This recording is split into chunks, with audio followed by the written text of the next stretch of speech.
Happy Holi. আমার হোলি শুরু হয়ে গেছে, আশা করি তোমাদেরও অনেকের শুরু হয়ে গেছে। তবে আমার হোলিটা খুব সুন্দরভাবে, জীবনে ফার্স্ট টাইম এত সুন্দর হয়েছে। সেটা হচ্ছে দুর্গাপুজো যেখানে হয়, যে আঙিনায় হয়, সেই আঙিনায়, মানে এক কথায় বলতে গেলে দুর্গাপুজোর প্রথম মাটি যে জমি থেকে যায়, সেই আঙিনায় দাঁড়িয়ে কালকে ওনারা ফার্স্ট বসন্ত উৎসব করেছেন এবং সেখানে আমি আমন্ত্রিত ছিলাম। I am honoured. ভীষণ ভালো আমার হোলির শুরুটা এবারে হয়েছে। তো আমি যার জন্য মন থেকে একদম ফুরফুরে আছি এবং আমি জানি তোমরাও মন থেকে ফুরফুরে আছো, কারণ আমার সঙ্গে যাদের থাকতে হয় তারা সবসময় মন থেকে ভালো থাকে, আর মন থেকে ভালো থাকলে আমরা সব দিক থেকে ভালো থাকি। এইবার আসি, কয়েকটা টিপস তোমাদের জন্য আমি দিতে চাই।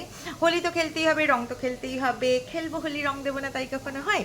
তো ঠিক সেই কারণের জন্য স্কিনটাকেও ভালো রাখতে হবে, চুলটাকেও ভালো রাখতে হবে। সেই কারণের জন্য কয়েকটা টিপস ছোট্ট করে তোমাদের জন্য। একটা হচ্ছে স্কিন হোলি খেলতে যাওয়ার আগে সে আবিরে অনেক সময় রং ফং মেশানো থাকে, সেই জন্য অ্যালার্জি হয়ে যায়, অনেক সময় দাগ হয়ে যায়। তো সেটার জন্য কী করবে, চপচপে করে ভালো করে নারকেল তেল কান গলা যতটা তুমি ওপেন থাকছো চেষ্টা করবে ফুল হাতা জামা পরতে, এবং তার তলাতেও তোমার ভালো করে নারকেল তেল লাগিয়ে নেবে। যদি নারকেল তেল না থাকে, বেবিদের যে তেল সেটা মাখতে পারো। একান্ত সেটা না থাকলে মোটা করে 2-3 লেয়ারের ময়শ্চারাইজার লাগিয়ে নিতে পারো। এটা গেল স্কিন।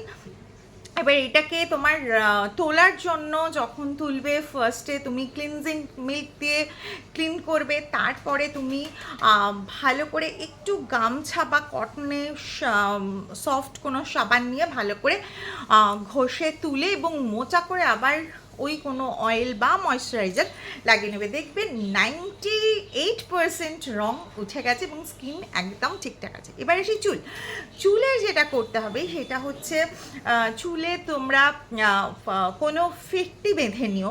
চুলটা তো অনেক সময় খেলার সময় তো মনে থাকে না, সেই জন্য কী করবে, ভাতের যে ফ্যান আমরা ফেলে দিই, সেই ফ্যানটাকে ঠান্ডা করে ভালো করে মাথায় একদম স্কাল্প থেকে ভালো করে চুলের গা পর্যন্ত লাগিয়ে শুকনো করে নিয়ে এবার চুলটাকে নট করে নাও, বা যদি কভার করে নিতে পারো খুব ভালো।